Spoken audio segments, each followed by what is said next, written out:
और सूक्ष्म वतन में तो कोई देवताएं तो नहीं होती हैं, वहां तो सूक्ष्म शरीरधारी होते हैं ना। देवताओं को तो अपना स्थूल शरीर होता है ना। अरे हाँ, तो ये ब्रह्मा है और प्रजापिता ब्रह्मा,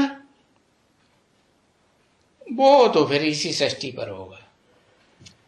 बना ये जो ब्रह्मा है टेम्पररी रथधारी, इसका रथ छूटेगा शरीर रूपी, तो ये सूक्ष्म वतनवासी बनेगा कि सीधा देवता बनेगा? नहीं, पहले सूक्ष्म वतनवासी। तो ये कोई प्रजापिता ब्रह्मा नहीं है। प्रजापिता ब्रह्मा तो है प्रजा के साथ होगा ना। कोई भी धर्म की प्रजा हो, है ये सबका बाप है, सब धर्म पिताओं का भी बाप है।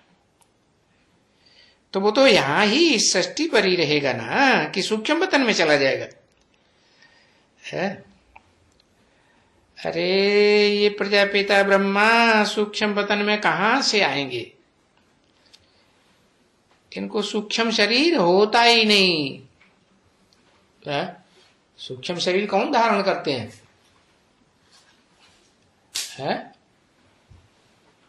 जो बहुत पाप करते हैं ना, तो उनको पापों का बोझा ज्यादा न बढ़े, इसलिए सूक्ष्म शरीर धारण करना पड़ता है।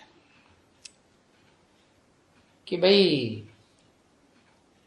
जिसमें भी प्रवेश करके पाठ बजाएंगे, तो जिसमें प्रवेश करेंगे उसका पाप पुण्य बनेगा।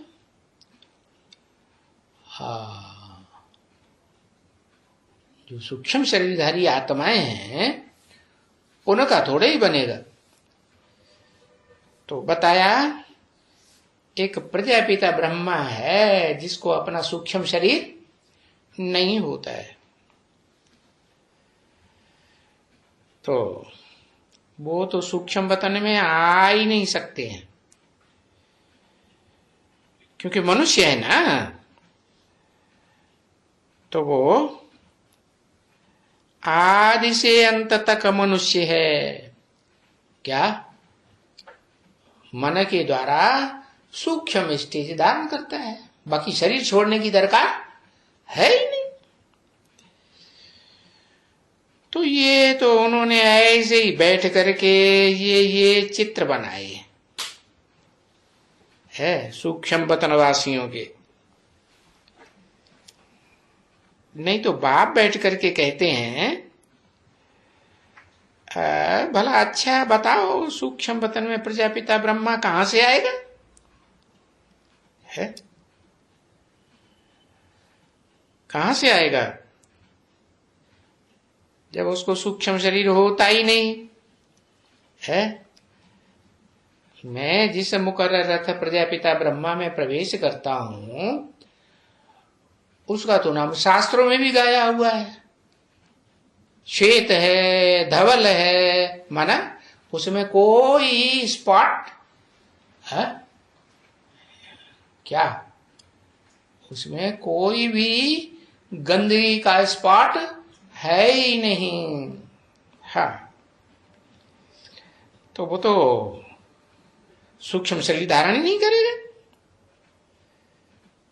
और प्रजा तो यहां ऐसे सृष्टि में ही रची जाएगी ना, कि कोई सूक्ष्म वतन में रची जाएगी? नहीं। तो ऐसे ही है, प्रजा भी रचती है तब जबकि ये चेंज होते हैं। कौन कौन चेंज होते हैं?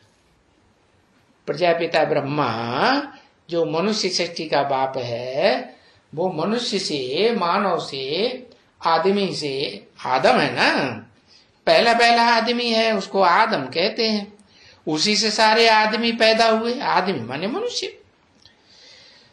तो बताया ये कब चेंज होते हैं? है जब नई सृष्टि की प्रजा रचनी होती है, तब ये चेंज हो जाते हैं, तब नई सृष्टि की प्रजा रचती है। चेंज हो जाने का मतलब क्या हुआ है? मनुष्य से ये पहले पहले क्या बन जाते हैं है? मनुष्य से ऊंचते ऊंच देवता बनते हैं। कैसे ऊंचते ऊंच देवता है? मन के द्वारा, मन के संकल्पों के द्वारा सूक्ष्माति सूक्ष्म संकल्पों में स्थिर होने वाले देवता बनते हैं। बाकी ऐसे नहीं कि स्थूल शरीर छोड़ करके देवता बनते हैं, नहीं। तो देखो, अभी तो तुमने जान लिया कि ये जो नई सृष्टि की प्रजा रची जाती है, ये कब रची जाती है? जब ये प्रजापिता ब्रह्मा है मनुष्य से क्या बनते हैं? मनुष्य से देवता बनते हैं। अब ये तो बता दिया है, मानुष से देवता किए करत न लागी वार। तो ये कहां से शुरुआत होती है? प्रजापिता ब्रह्मा से शुरुआत होती है। पहले पहले वो है कि जो गाया हुआ है शास्त्रों में, किसके लिए गाया हुआ है? कोई नाम है? अरे शास्त्रों में गाया हुआ ना, जनक को 1 सेकंड में जीवन मुक्ति मिली। जन माने जन्म, का माने करने वाला।